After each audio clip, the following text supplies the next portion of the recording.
Hello, I hope you can hear me okay because I am right next to the A6, just outside or sort of still in Derby. Now, I am shamelessly filming this at the end because I didn't know what, if anything, I was actually going to be filming today.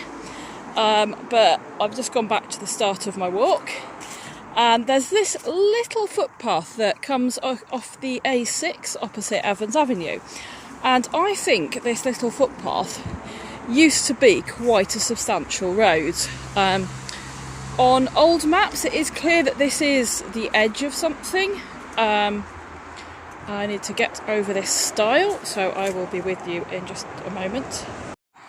And now I've just got over the other side, it's a bit quieter. You can clearly see that this is built up as some sort of road. Those are hawthorn bushes either side. They're pretty big, they're pretty sparse. There have clearly been hedges here for a really long time. And when we get out of this little glade, we get to, I believe it's an unnamed stream that comes out of Allestree Lake, goes down kind of round the back of Ford Lane, goes through a River Derwent paleo channel before going into the River Derwent, although there's not a huge amount of it visible today because there's been a bit of a drought. Right, to not get stung by these nettles because I'm in shorts. You can see someone's put a lot of cobbles down here over the years. And we're just getting up to that stream crossing and you can see there's two really big stone gate posts there. So there's quite a substantive bridge / culvert over the stream. Sorry, I'm having some camera issues today. Here are the massive stone gate posts.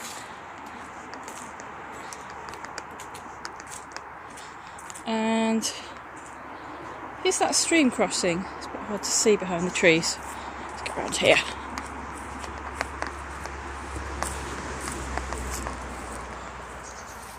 There we go. Let's go down into it.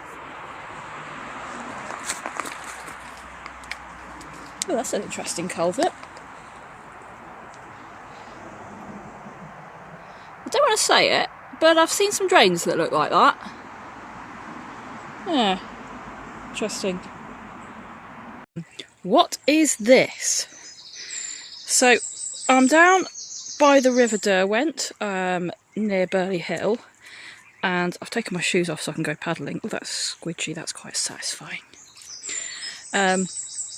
This bit here looks a lot like it's paved, like you can see the angled edges of the stone down there, and I don't know if this is natural or not.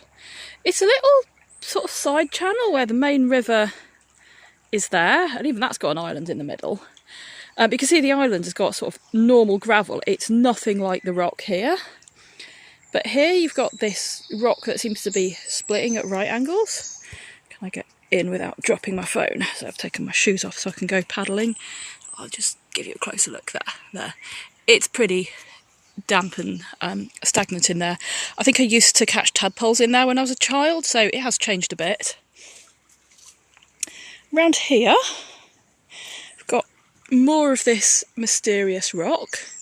We're down in a rather weird shaped dip. There's a bit of a terrace up there, and you can see there's some really big hawthorns there.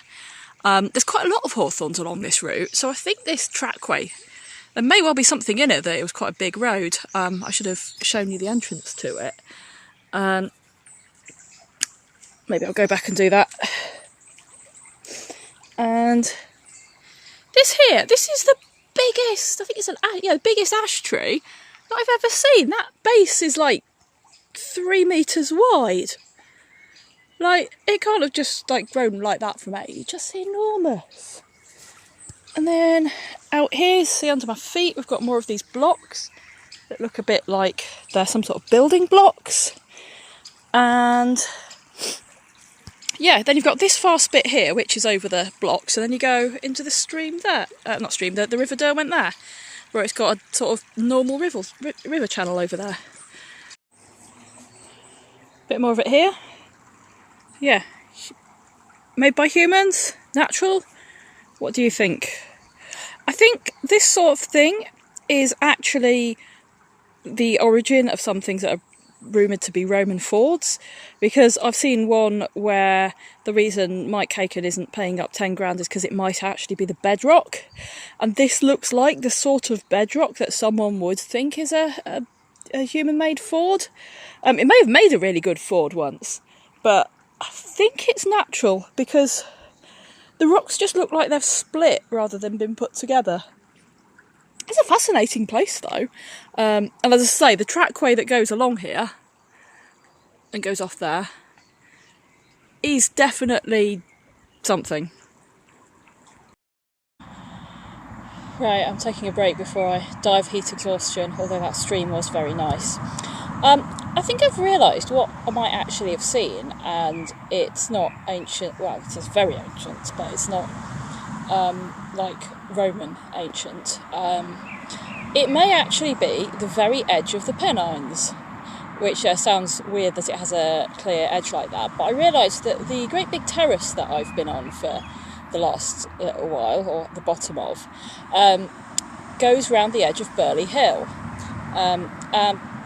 Burley Hill is geologically the very last Pennine, and that is right here. It's just up the hill there. Throw my hands in the way. So, given that it is a known geological edge, it's very interesting that there is that very, very sudden change in the rock down there. So yeah, probably not man-made at all. It's probably just literally the edge down to the centimetre of the Pennines. Bit of bonus footage, the other side of the A6. This field here is where some ancient pottery kilns were. I'll have to look up the date. There's a lot of reeds here. I don't know if the area is naturally boggy or if they're in dips that were related to the pottery kilns, but I don't come here very often, so I thought I'd give you a quick video. A little bit more bonus content. What are these rocks doing down here? Down a stream which is on a very heavily disputed route of a Roman road. I'm basically down in the woods and I have no idea why these rocks are here.